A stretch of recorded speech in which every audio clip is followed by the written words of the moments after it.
The Requiem in C minor is one of the greatest written.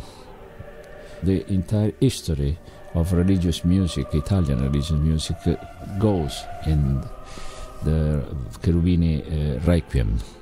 Beethoven, for example, said that if one day he had to compose a Requiem, he would have the Cherubini Requiem in front of him as an example to follow.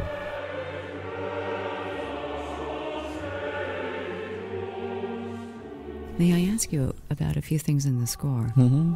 The ending, to me, is terrifying. To me, it's like lasciate ogni speranza. Lasciate ogni speranza voi che entrate. Dante. It's a sort of ostinato. Ostinato is persistent. Just and Requiem, and this is it's not lasciato in speranza, but certainly gives a feeling of terror.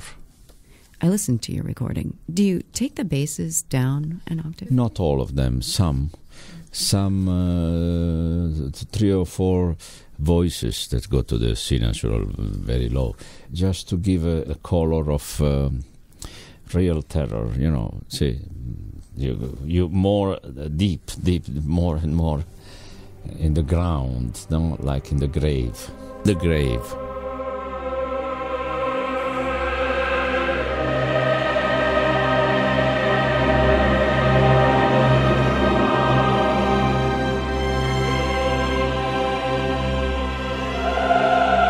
And then Lux Aeterna, this is like a cry, because Lucet Ace.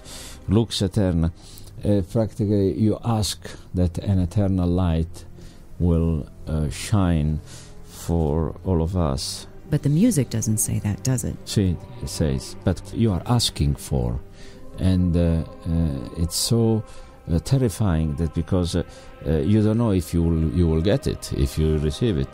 And then starts this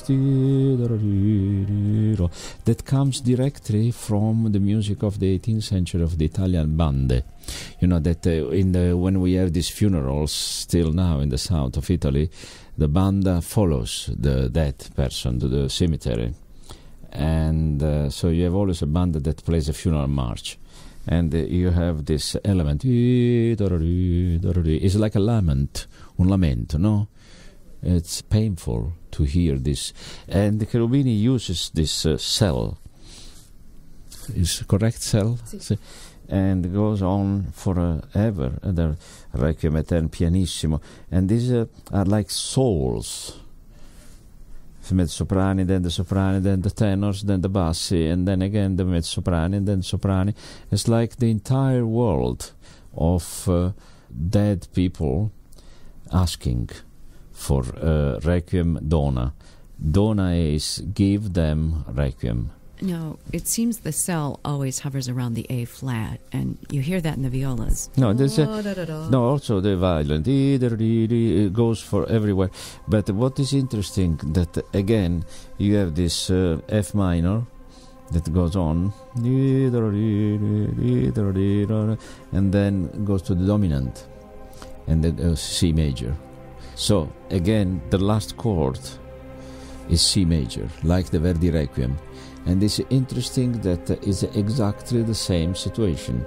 You have this chord that generally brings serenity, and in this case it's full of, it's suspended, it's full of suspension.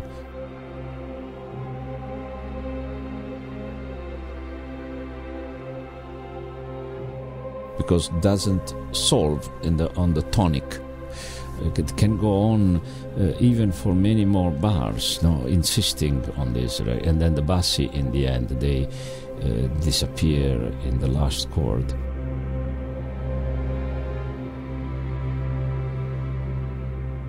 And you have this feeling of emptiness, and you don't know what is in front of you.